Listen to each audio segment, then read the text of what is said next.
Right,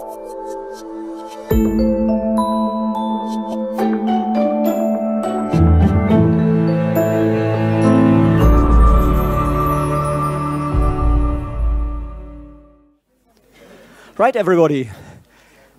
For the fourth and last time, welcome to FRAVR, to the fourth and last part of a long day, but a very interesting day.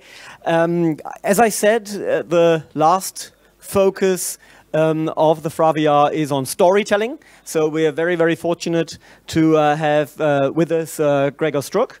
He is author, director, and producer, and most notably, he worked on a very interesting project, Spec Ops: The Line by Jager Development in Berlin. I'm quite sure that most of you are aware of the project. It was much lauded, particularly for its storytelling. His talk on storytelling and expanded realities should be most interesting. Thank you very much and welcome, Gregor. Okay, hello, thanks for sticking it out. I've been a writer for 20 years, and as you heard, about 10 years ago, I started my journey into interactive writing, and I'll try to condense some of what I've learned into something that might hopefully be applicable for you guys to help you with your stories in VR. So this is going to be a talk for writers. And I think what we're all still trying to figure out is what is different in storytelling for VR. I think what we can safely say is what it isn't. And what it isn't is, I've tried to build this model of how we traditionally experience stories. In the traditional model, we tend to immerse ourselves and suspend disbelief and then completely disappear into the story. So the normal idea of storytelling that we all have and that we all strive for as storytellers is to give people escapism, escape from their normal realities. So you would be sitting in a train or in a movie theater or lying in bed with your laptop, and what happens is that you completely forget about yourself for a while. You forget about your reality, you forget about your worries, and that is what people turn to stories up to now. And for me, this was also what I'd hoped for would be the promise of VR when I started thinking about VR about 10 years ago. So I thought, wow, this must be the perfect escapist medium. I had this science fiction story, Time Strings, and I always thought, oh, this would be perfect in VR. I could fly around in a spaceship. So I had this idea of really, like, as a storyteller, like losing myself in the characters and losing myself in the world, and that would be VR. Now, as it turns out, now that we can experience VR, this is not at all the case. It's a completely different relationship that we have with stories in VR. And I've tried to build this model here for you to kind of sum up what I find to be different about a whole new generation of media and storytelling that we're just about to venture into. Because what happens in VR is that you retain a sense of presence and a sense of self. So this is I must have skipped that slide. This is a game that I recently played in VR, and this was a very creepy experience for me. I was invited by a friend of mine, Fabian, to check out his favorite VR multiplayer game, and it wasn't an escapist sensation of that you would have in a military movie. Like, oh wow, I can go to war, and whoa, it's kind of spooky but really cool. But no, it was like being in Syria, and that's what I'm talking about. And it's still something that haunts me when I think about it. It's still something that's there. I kind of meet Fabian and think like, hey, we were in Syria together shooting people.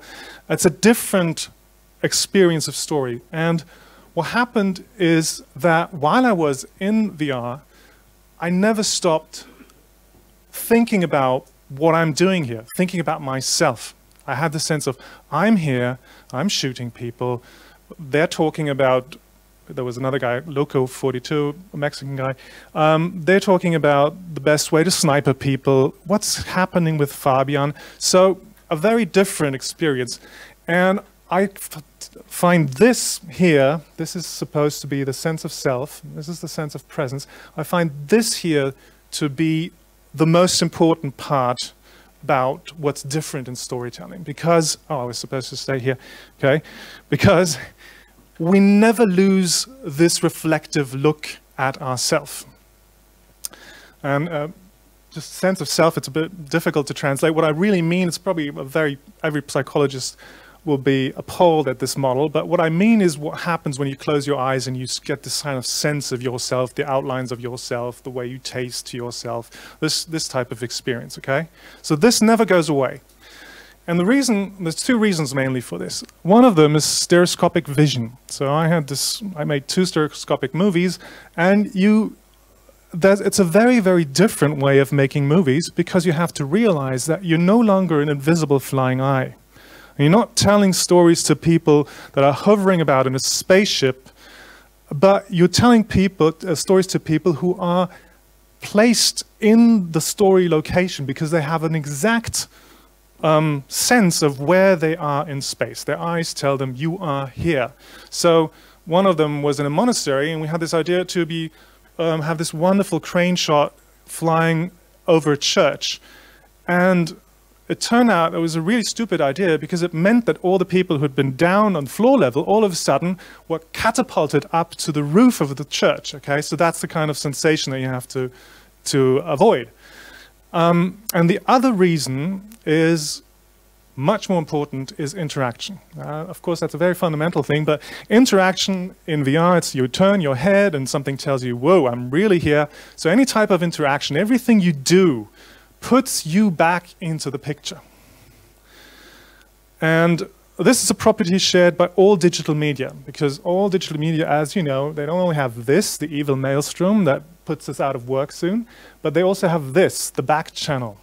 So they have this mechanism that immediately tells all the people that you are here. So you have this sense all of a sudden in digital media that you no longer have silent masses, you don't have the audiences, you have millions of individuals saying, hey, I'm here and I've got something to say too, because this is the sense that these media create for them. And we as storytellers now in this new, I would call, well, it's a big word, but I think it's a paradigm shift. So in this paradigm of digital storytelling, we have the sense of self to account for. And this sense of self, and now we're diving right into where I was like 10 years ago in trying to get my grips on this new world in writing for Spec Ops: The Line. This sense of self creates a problem with the suspension of disbelief, because you can't assume, like in traditional media, that people are just going to disappear into the role that you've written for them. No, they remain there all the time as themselves, and you have to write them into the story. So there's a new challenge for suspension of disbelief, for people being able to let go and immerse themselves into the story. It's not only, is this really happening? Oh yes, I think it is. Okay, wow, that's a cool character. And he really wants something. Okay, let's go and have a look whether he gets what he wants. No, this time it's, is this real? Is this happening to me right now? And if you get that right, you get a totally different type of experience, of course, but it's a much, much higher goal to get that right. So what I want to suggest to you guys is a framework of thinking about this. And so I've borrowed this term from Tillman and Frank, expanded realities, but I think it's a very, very useful framework, because what it helps you to remember is that you will start from somewhere and then you will go somewhere. You'll start with a user's sense of self, and then you can slowly expand that sense of self and that reality into something new. If you try to go with the escapist paradigm, I can promise you, I don't think you'll get very far. So the escapist paradigm for virtual reality would be calling for stories like, whoa, let's have a James Bond movie in virtual reality. I don't think that's going to fly, because people diving into that movie will be going, well, I'm not James Bond, and this whole world is kind of strange to me. So what we would suggest is, aiming for a different approach, not trying to promise escapism, but trying to promise expansion of reality. So go to your audience, or go thinking about what you'll offer your audience in a story, and approach it as, I'll offer you a larger reality, an expanded reality. It'll still be you, but it will be different because it will be expanded. Okay, we'll get to that in a second. So here are some ideas, and these are only directions, of course, and they're by no means exhaustive. For plot, theme, I hope by the end of the day, you'll have maybe some ideas for your stories that you can set to work, for player characters, for how to work with inner obstacles and character arc and the like. So let's start with the experiences. Basically, I'm running through this from beginning to end. Start with the user's reality and sense of self in a story. And I think what this suggests is that you should start with a normal person. Like I said, it's not really a good idea to start with a soldier, somebody who needs any type of very particular knowledge. It needs to be somebody that the player, and I'm going to refer to him as a player, but maybe you could also make a participant of it or something, that the player can take for himself. And there's some plot devices that you can borrow from filmmaking. So there's witness plots. There's a whole class of stories, I'm not sure whether you're aware about this. Witness plots are plots where some Joe, average Joe normal, suddenly witnesses a forbidden truth. Like, for example, there's a corrupt cop. And now all of a sudden his whole reality is flipped because he has to run from the cops. Or somebody is mistaken for someone, North by Northwest being the most famous example. You come somewhere and somebody thinks you are maybe the killer that he was waiting for, or somebody else that he was waiting for, and then you're suddenly, and that's the whole idea of it, you're sucked from your normal reality into a fictional reality. Other ideas would be, for example, your kids are kidnapped, somebody comes into your home and takes you hostage, all different stories where you can kind of start from where the player is. So start with a familiar setting, and then ask yourself for your plot, could this happen to the player in real life? Because what in alternate realities games, there's this term of down the rabbit hole, and the idea would be to take the player smoothly down the rabbit hole so he doesn't really even realize what's happening to him until he's in the middle of the story. Now, we'll hit a roadblock right away because there's a big problem with, a fundamental problem with fiction and this experience here. Because actually, having a sense of self and a sense of presence is kind of the opposite of being in fiction. It's what we as storytellers always try to avoid to make people self-conscious about them. And the main thing that people tend to say then is, well, this doesn't feel real. Because we've got this little sensors on us that can immediately scan if somebody's lying or if some reality is not truthful. And up to now, drama has been all about truthfulness and creating truth with the actors and truth in the characters. So what are you going to do if somebody immediately can tell, well, this is not my normal reality because I know what my normal reality is? The player's sense of self is rooted in reality, which is great for non-fiction storytelling. And I think one of the biggest surprises is non-fiction storytelling in VR. I mean, who would have seen that coming? That non-fiction is one of the coolest things you can do in VR. And the reason, now you know why, is because you can remain yourself. Because it's a simple metaphor. You have the metaphor of traveling, and you put on your VR headsets, and all of a sudden, well, you're diving. Well, that's cool. That's like being on holiday. And then in the ISS space station, you go like, ooh, wow, I've always wanted to be here. Wow, I'm looking down at Earth, but it's still you looking down at Earth. So that's why it works. There is a problem, of course, as soon as you go into fiction. And the trick here is to provide a reason why this doesn't feel like reality. So you're kind of couching what's wrong about your story in the story, and then all of a sudden it feels right again. So one idea that we, for example, developed, we didn't get very far on this one, I have to say, was working with the idea of ghosts and spirits. This is an augmented reality thing that was done on the that was done on the Saalburg. with some very fine folks from Hochschule Rhine-Main. And the idea was that, once again, we'd have a device that would immediately take people out of the story and say, well, this is just fiction. So we had this idea, okay, we'll pretend that this is a bioluminescence scanner that you just accidentally picked up when you came into the museum, but you shouldn't have, because somebody's calling you and telling you, please give that device back immediately. It wouldn't have looked like this, would have looked like a little bit more sophisticated. This is the wrong device, you shouldn't have had this, please give it back. It's from a special research project, and we're from the Uni Mainz, and we're researching bioluminescence, and what the hell are you doing walking around the Saalburg with our special device? And then the player would go like, wow, that's cool, I can see something through this device. Wow, there's spirits. And so the idea would be that there's an unknown reality, but it is reality. So you as a player can go like, whoa, wow, okay, you get the idea.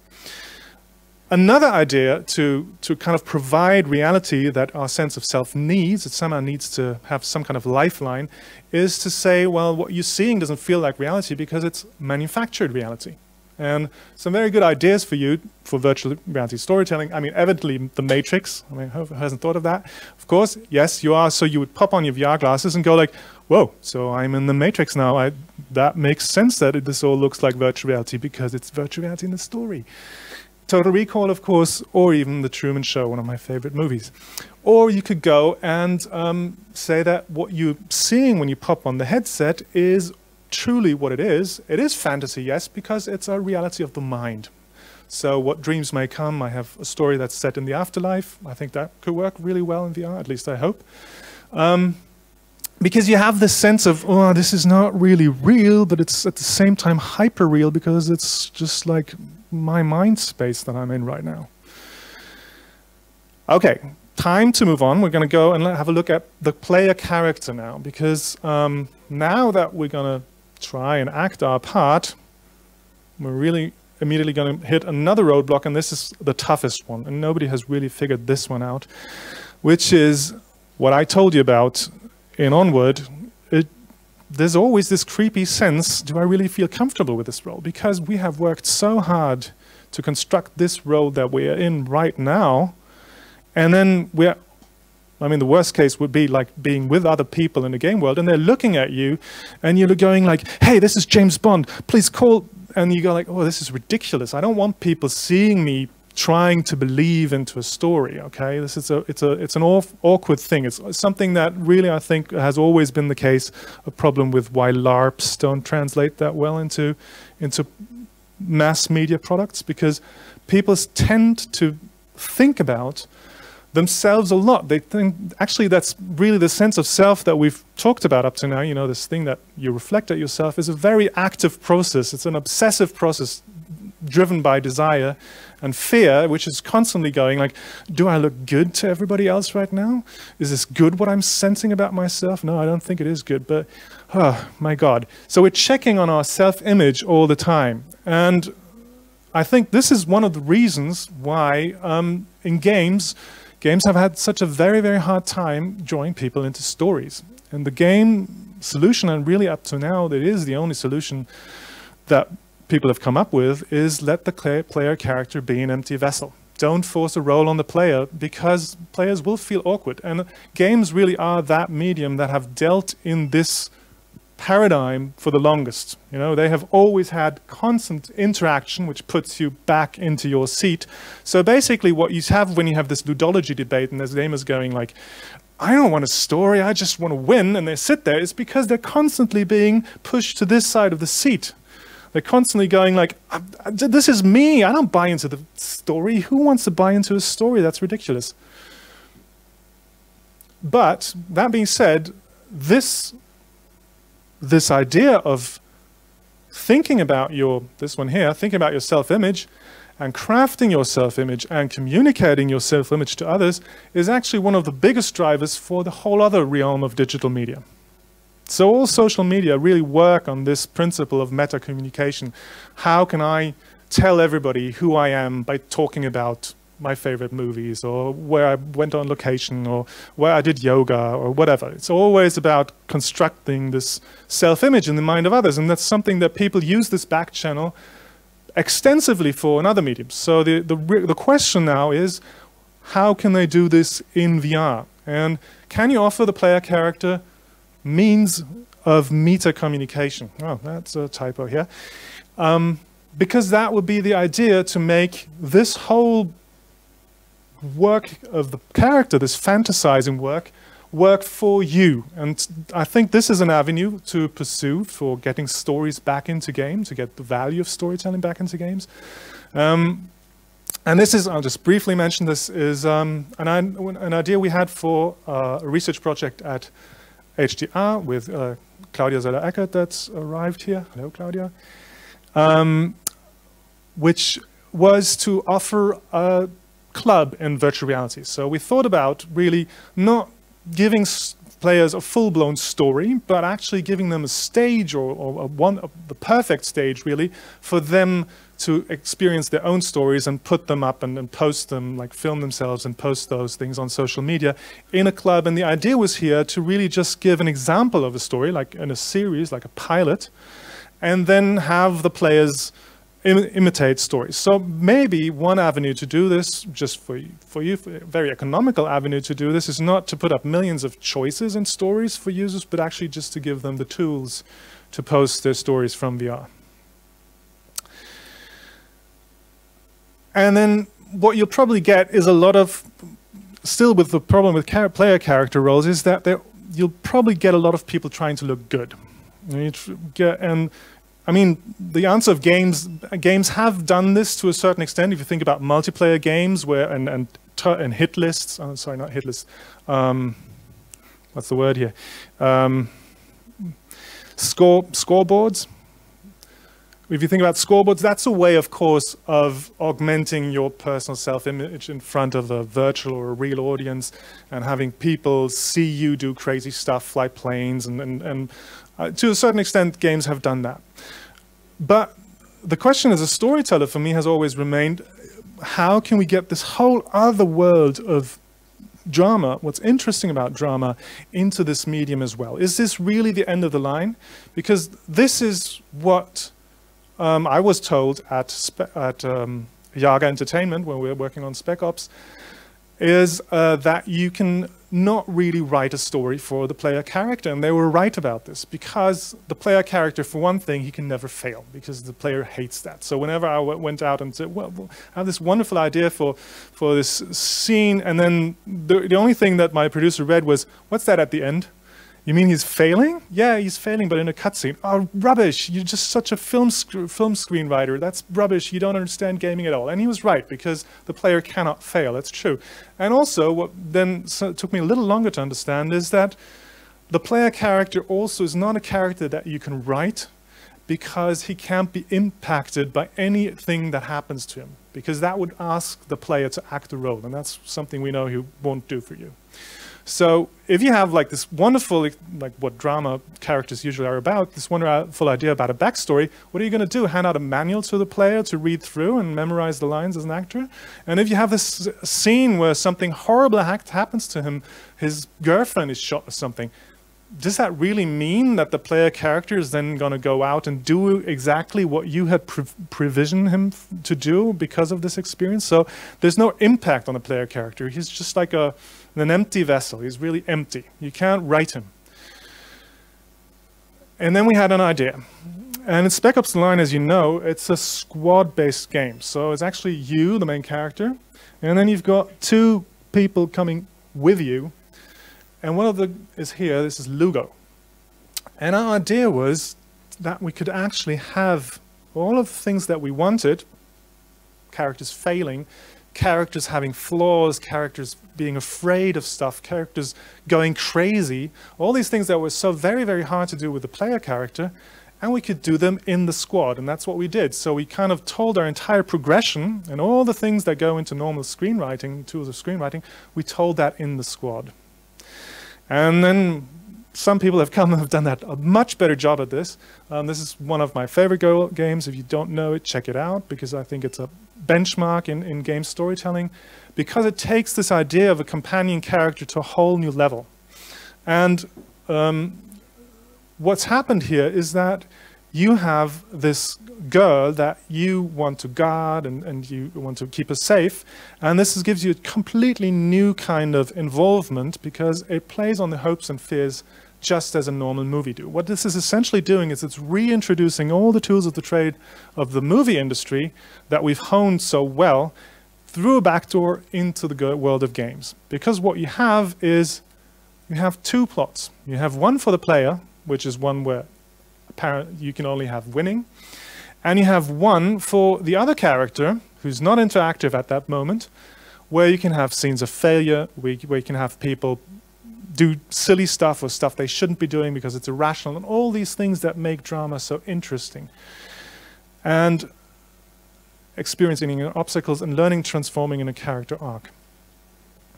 And they've done an even better job at that because then they had the idea that you could switch perspectives. So at some point, you get to play the girl, and all of a sudden, your player character turns into the character that you can now root for and empathize for and save him and see him in a different perspective. Because your companion character is open for projective identification, so you can project yourself into him. And that's a completely different approach, of course, as we know. It's what works in normal films. And now we can make that work in games or in virtual reality experience. And I really urge you to think about, when you have stories, to think about, okay, who could have this story apart from my player character, and what's the relationship between the two? Because, of course, these two plots need to be synchronized. So we have the companion character, and if you go back now to this idea that we talked about earlier, because this sense of self and this thing that I think is really the new value. This look at ourselves is not to be seen as a challenge or as an obstacle to storytelling, but really as this thing that you sell. So what you're doing now is you can actually take the self-image on a much more fundamental level, and you can say, this is the part that the player likes to project to others. And we'll put that into the player character. That's why he's pink. That's the fantasy, and that's the dark side. And that's the stuff that he doesn't want to see about himself. That's the shadow, if you wish, the part of him that he doesn't want to acknowledge. And we put that into the companion character, and all of a sudden you have a wonderful reflection of the full sense of self of the player, and him actually coming in contact with himself, and that's what we want. So, summing up, with a plot, I suggest you think about the thriller plot model. Start with a familiar setting. With a theme, I suggest you provide a reason why this doesn't feel like reality. So as a theme, all these things that work with, all these stories that work with an unknown reality or a manufactured reality are a good idea. And in player plot, of course, the same rule, the old golden rules of game design still apply, but here's a new idea: give players an opportunity to tell a story about themselves. And then with a companion character, we're reintroducing the entire world of traditional storytelling and empathy into the world of games. So as an outlook, you've seen that I think the model of expanding realities is a very useful model of thinking about this new paradigm of storytelling, digital storytelling, where we remain in the story. And you have a chance to think, or it reminds you that you need to think about your story as something that expands from here. It comes from here, and you have to take the player with you. You have to take his reality with you. But the question, of course, remains, where does this expand to? And this is just an outlook. I personally think that what we just talked about, the companion character, is an opportunity to access our lost self, all the things that we lost in childhood, all the things that we wished we would have been or feared to be. And that actually this arrow, the blue arrow, for anybody who meditates, this will make a lot of sense, is actually something to access our inner reality and our higher self that lurks somewhere hidden in this inner mind space. Okay, thank you.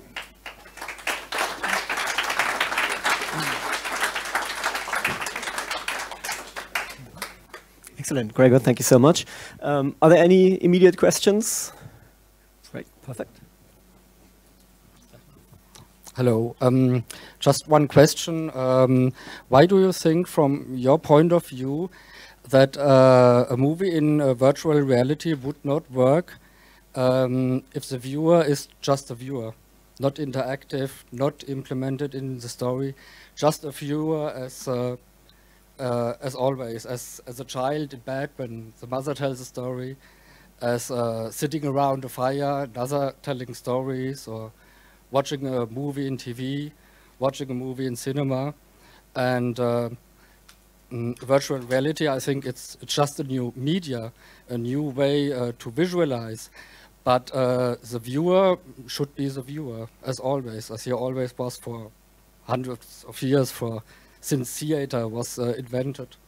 So I'm interested in your opinion to this.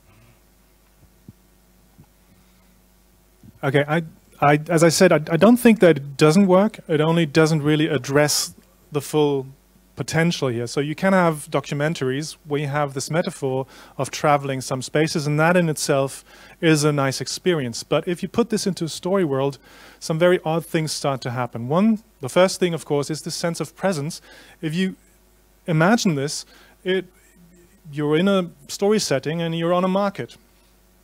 You have the sense that you're here, but yet nobody acknowledges you. Everybody just walks past. So this creates a very creepy sensation, because the only way that you can explain this to yourself after some time is, I'm dead, I'm a ghost. And the same, well, bear with me. The other thing is that when you then start to frame the action, where are you in the action? Who are you in the action, more likely? So are you going to frame, you could of course go with, yeah, well, I'm the fly on the wall onlooker, and you could just imagine I'm somebody standing on this market looking at the two talking there. But somehow, first of all, you will then have a staging problem, because will you be able to go closer? Will you be able to go between the two and look at them talking with each other? So I think the whole idea of storytelling, this invisible eye, is a very difficult one, because it doesn't address this problem here, not only the sense of presence, but the sense of self more than that. Sense of presence would be okay to a certain degree, because stereoscopic movies do work, but sense of self, who am I? What does this say about me? I don't think it's going to be a very large market, to put it this way. Things will get difficult, very difficult for storytelling. Things will get very difficult for storytelling if the viewer needs to be interacted, or if you want to create a sense for the viewer. The viewer is the viewer at the end, and he knows he got some glasses on and views a movie, a virtual reality movie, or he always knows that he is playing a game. But I think there's a lot of potential. I totally agree, and a lot of things to learn, and it's very interesting to hear your opinions to this. But what I felt with virtual reality was a very close sense to the emotions. You get immediately emotionally touched by what you see. And that was not the case when watching a movie in TV or in cinema. But in virtual reality, it's very, very close. And I think that's how the storytelling should work. That a drama, a tragedy, a comedy is always kind of emotional connection, and this could be created very, very easily by virtual reality, I think. And that's okay. You just said something that I just want to skip in, because actually I'd put it into the slides and then thrown it back out again, which is the fact that there's one thing also to be taken account, is that you're much more sensitive in virtual reality. So my idea for this is that up to now, the stories that we're telling for this invisible flying eye are really told for people sitting in a spaceship. So we have invented this whole plethora of special effects and action scenes trying to punch through these thick windows of that spaceship. And now you do the same thing in VR, you're driving people insane. I mean, what they're doing right now with virtual reality horror movies is awful. It's really hideous. I mean, for me, this onward experience is still going through my mind. It's still haunting me, like 1 month later, because I really didn't want to be shooting people in Syria. And the same thing goes now for all these other people who now innocently, I don't think by bad instincts, they're innocently taking these game metaphors. Oh yeah, we've got shooter games. I think it works on VR as well. And they're innocently taking film metaphors. Oh yeah, we've got action movies and we've got these huge action stunts. And they're dropping people in there. But what you're doing is you're taking the real person and you're putting these things into their living room. You're putting them into their lives. You're putting them into their memories.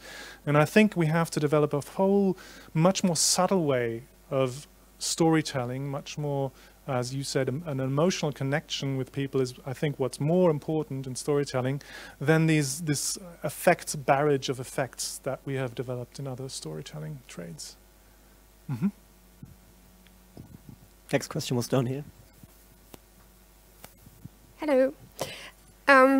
My question was, I really like the idea of having the sidekick mirroring all the feelings of the protagonist or of the main character. But I don't know if I got you wrong, but what you're basically saying is that it is nearly impossible in VR to achieve something like a catharsis through the main character. And yeah, and I don't know, maybe it's somehow heading in the same direction as the question before me. Don't you think that people just have to learn how to handle VR, the fiction? Because I think of the incident from one of the first movies that was just shown in cinema. That was just a train approaching the audience, and they all jumped up and ran off because they were afraid the train would drive right through them. And maybe it's the same for VR, that someday we may have more possibilities to tell stories.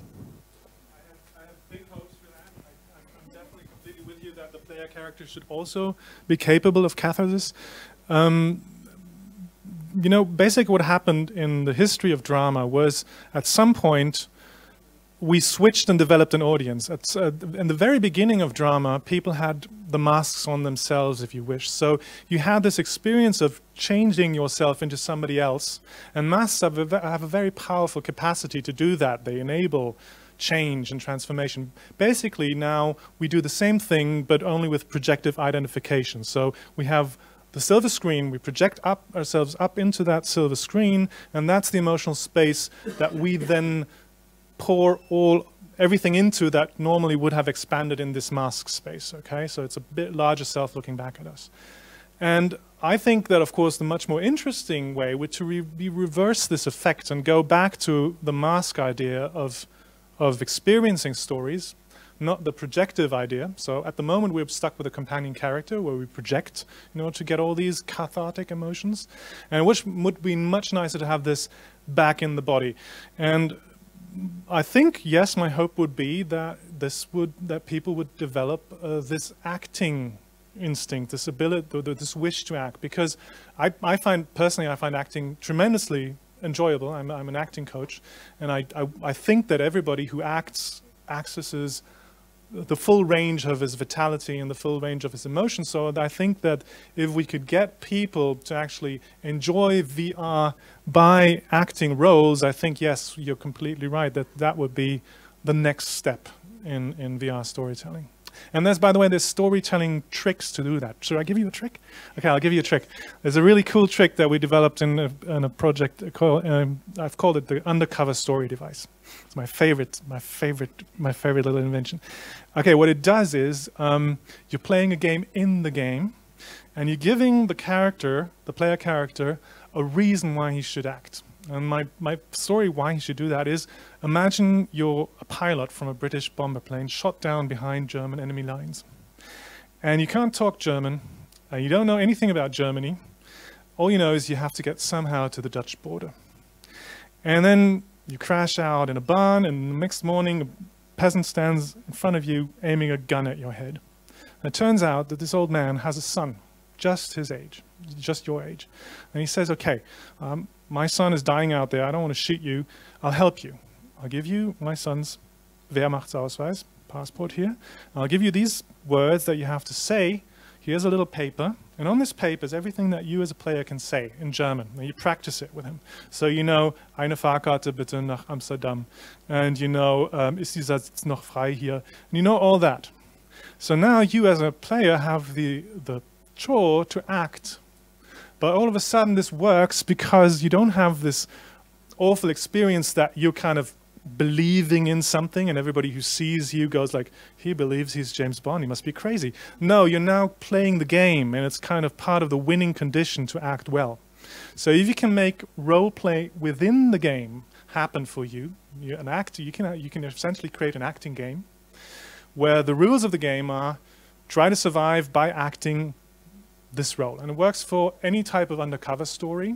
So a scientist, a spy that needs to work behind enemy lines, a policeman that works his way as an undercover cop into a mafia organization. All these people play roles. And all these are opportunities for games in VR where people can be asked to play a role without feeling awkward about it. So this, yeah, absolutely a way to go. Yes. I have a short question. Thank you very much. It was an interesting presentation. Which were your sources exactly? From whom did you learn what you now do? And are there any female authors? Which play should I see first? I have no idea. I have no experience. So female just three. Theory, you mean? Yes, or who are active in this business. Okay. Okay. One female writer that I definitely recommend you read because she's one of my favorites is Janet Murray, Hamlet on the Holodeck. Very influential book, tremendously influential. Then I've learned from professors from the University of Southern California. A man called Frank Daniel taught a whole school of screenwriting. And one of the books that I would recommend if you just want to learn about storytelling in general, I think the best book to look at is The Tools of Screenwriting by Edward Mabley and John Howard. Yeah. And if you want to have a vision, I'd recommend you read The Diamond Age by Neil Stephenson. That's a beautiful book about the potential of personalized stories. Yes. So one kind of strange question. Do you think screenwriting is a craft? Or is it something you have to, you need to... No, you have to be a genius. Yeah. No, it's a craft, of course it is. Yeah. Yep. It's a very enjoyable craft, but it's got very simple rules that everybody can pick up. I teach it to kids, so it's very, very easy. You just have a thin red line, which is the one to the count. Not going to go into that. Sorry. Don't get me started. Yes.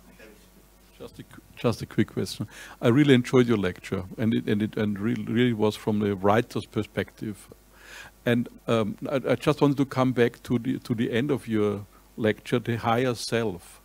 And so do you think, and I also think this, a ghost or the invisible man would be a good character, but the higher self, would you think that virtual reality is a good medium maybe for spirituality and maybe religious and after the death and so things, yeah, this is just a question I would have. Absolutely, yes. That's why the slide is in there. Yeah. So I have the project I'm working on right now is set in the afterlife, and yes. So I think that it's that's probably the most natural realm for virtual reality stories to be set in is the mind space. And I mean, basically, what you're doing is you're popping down a headset, a mask in front of your eyes, and then you're in an abstract space. So what's so different from meditation? It's really a meditative act. And yes, I believe that this whole, actually, thank you for the question, because I really want to push this point home. The idea of this new storytelling paradigm, up to now, we've only been thinking about it as something that makes life difficult for us.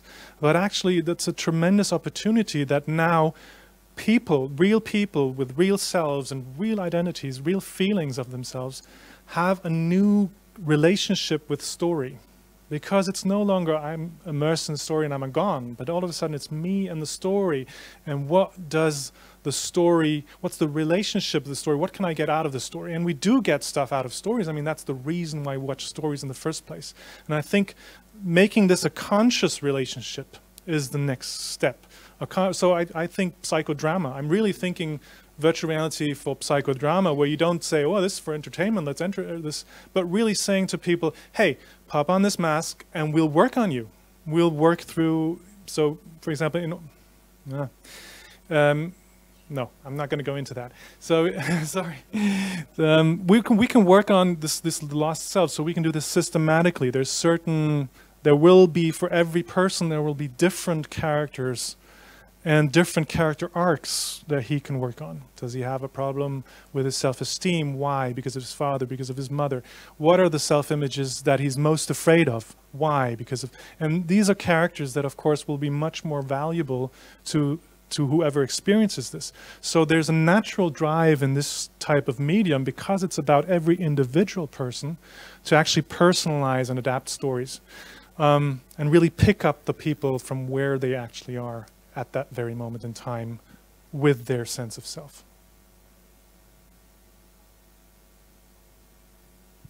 Are there any more immediate questions? If not, then I would have one. You said for games in general, not just VR, you said that the player can't fail, that's a bad idea, and that's sort of like a universal truth. I would like to challenge that if possible. There was a very controversial mission, as most people will remember, and you of course, in Call of Duty Modern Warfare 2, there was no Russian, that mission where you had to go through an airport with other terrorists, and you had to play along. You were an undercover cop, but you had to play along with the terrorists and shoot innocent civilians that were unarmed. If you didn't do so, you were shot, but if you did so and complied, you were also shot at the end. Don't you think there's great potential in terms of narrative and invoking emotion if the player does fail? Provided the player sees this as failure, yes. I think that is a fascinating scene. Yeah, absolutely. I mean, it's of course a scene that we've talked ad nauseum in the development of Spec Ops, because this whole idea of doing something that you don't really want to do and don't feel you should be doing is at the core of Spec Ops: The Line. Spec Ops: The Line is a game that was supposed to be the apocalypse now of games. So a game that told a story about not how fun it is to be in war, but how terrible it is to be in war, and how it transforms people, particularly special operatives, into a very primeval mindset. And so this was all about trying to get players to do that. We had scenes where you were kind of forced to shoot civilians because they were running at you from the sandstorm. I think it's the beginnings of something new. I think it's the beginnings of what she talked about. So possibly having the player do stuff that he feels is wrong, and trying to explore this sense. Yes, I think that's an interesting avenue. No immediate questions. About the game you mentioned about Spec Ops: The Line, I think most people would agree that it is indeed the apocalypse now of gaming. It is always said that it's sort of loosely based on Heart of Darkness. Can you talk a little bit about how that came about, how you used that as an idea? Okay, first of all, I have to say that I have to be a little bit more how to say bescheiden? What's bescheiden? Modest, thank you. I don't even know the word for it. No, I have to be a little bit more modest because I didn't write all of this. I mean, I wrote the first 3 drafts of it. So yes, I was the one who read Heart of Darkness and tried to adapt that first, and the characters and this whole arc of the characters, that was my doing. But I have to say that somebody called Walt Williams stayed on this project for 2 more years, and God knows what he did. I know what he did. Sometimes I don't know what he did. But so really, this is not completely my doing, and a lot of the credit goes to him. But the Heart of Darkness, yes. So the idea here was to give players journey into the emotions that are beyond the clean ideal of warfare. So warfare has developed into something that's mechanized and industrialized. And the idea that we set off from was there's this image that I never quite got out of my head, where you get to play an, what was the game you just mentioned before? Modern Warfare. Exactly. In Modern Warfare, in a different part, you get to shoot from a plane, and you have like Wärmebild camera, you've got this warmth image, and it's kind of very creepy that you pull the trigger and you have massive impact because you then see things explode, and where before people were walking, now all of a sudden they're all dead. And you fly in a plane, and you've got this, of course, for gamers, it's incredible because you really have this idea of massive impact. But we set out and thought, okay, this is awful. If this is how war is going to be, people are going to command it from somewhere and think it's a computer game. We want to go back on the ground and see people dying. So one of the first scenes that we wrote was you actually going into a place that you've just bombed and having to walk past all the charcoal corpses. So really being on the ground. So that was the whole idea of Spec Ops there.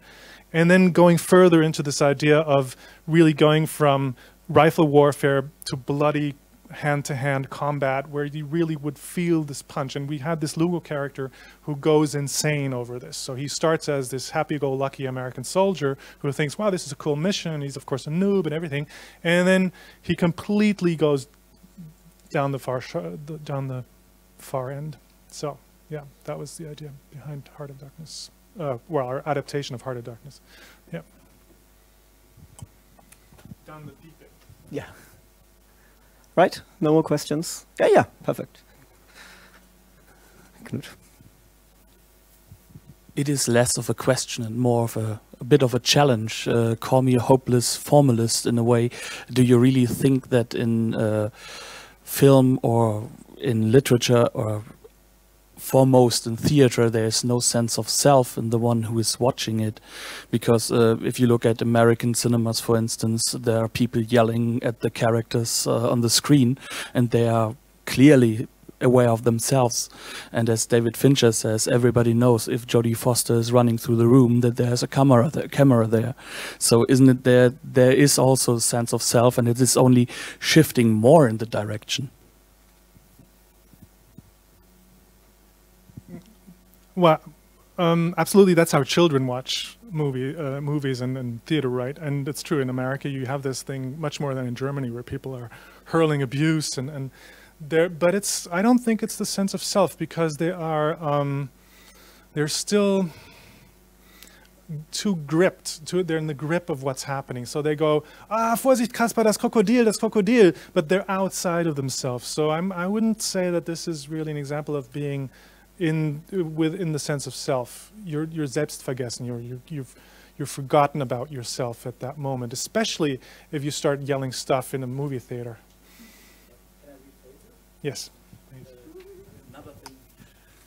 So just for the classic formalist way of saying, oh, this is the guy with the black hat, so maybe he must be the bad guy, and this has to be happening now. And sometimes it's happening, you get those cues, they are happening, and sometimes those cues are falsified and they are not happening. And there is something that is really like a bit of a dialogue in your head with the film or with the literature. And for theater, of course, you have many experimental ways of building in the audience into the play. So ein bisschen wie Staffellauf. Stimmt. Oops. Yeah. Okay. I had this example earlier of theater actually coming from a completely different from the era of ritual and religious stagings, and I think all the theater approaches there's ways of doing theater, for example, Grotowski, that I am aware of, that are all about creating a heightened awareness in the audience of themselves. That's true. So what actually happens is that the actor's heightened awareness of himself is supposed to kind of jump over and infect the audience so they get this experience. So this would be very much about this approach here, where theater tries to also get us closer to a larger self and a higher reality. Yeah, Sure, absolutely. Okay, well, I think it's time to wrap it up. So, Georg Struck, thank you ever so much for your insights.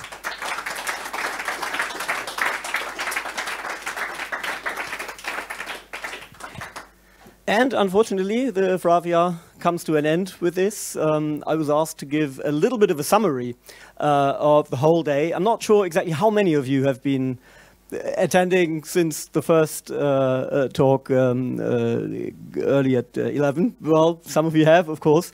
I think we've provided some interesting answers to questions you might have had when you came here.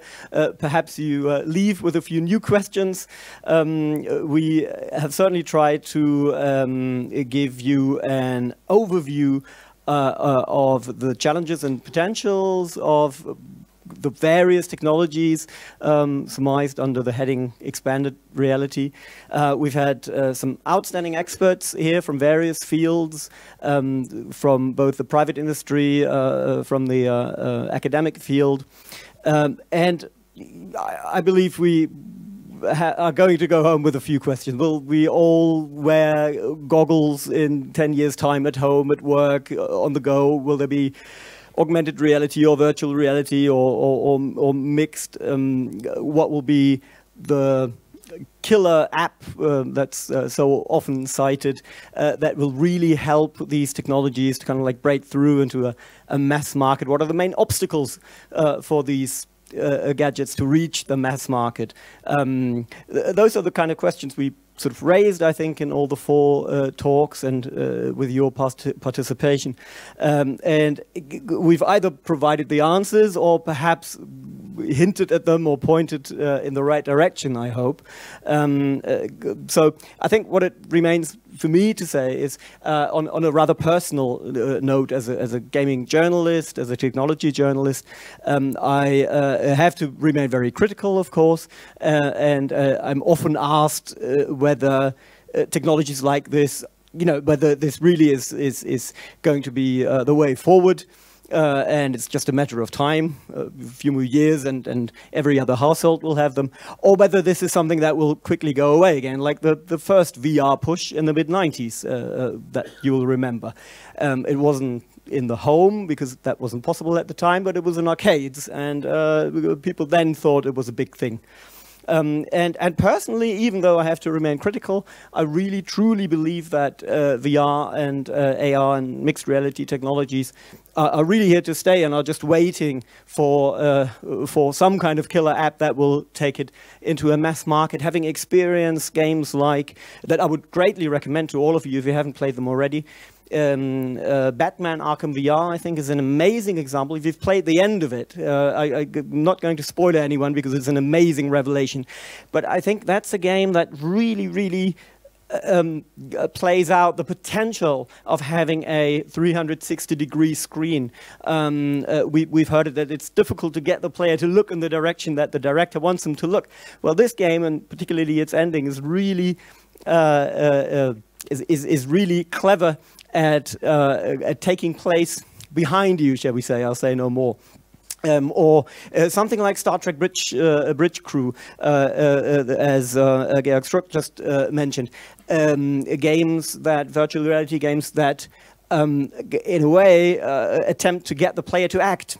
You are on the bridge of the Enterprise or a similar vessel, and to make the experience the best experience you can, it's up to you to act, to address the captain as you would, or as someone in the series would, and to forget about yourself. I think these are already games that hold great potential, and having played those games, for me means that I have no doubt, even though being a journalist sworn to being critical of new technologies and critical of hypes, but those kind of experiences make me very hopeful that really what we are talking about here today, what we've been examining the whole day is something that is here to stay in one form or another, and perhaps given a little bit of time, but that really we are talking about the way forward in one way or other. And if the FRAVR today served to give you, like I said, some new ideas, some new questions, then I think we have achieved our goal. It sounds as if I put on the whole show. I didn't do anything. I just stand here and talk. So I think it's really time to thank all the people who were involved in putting on and staging the FRAVR. I can't list them all, but they're all sitting here. So I would like to thank you for this opportunity to stand here. I hope you've had an enlightening day, and I very much hope that you will be all coming back next year to the next and third FRAVR. Thank you ever so much. And Knut, who is...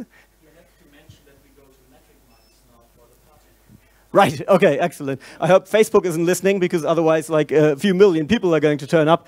But there is indeed an after party at metricminds, so perhaps I'll see you there.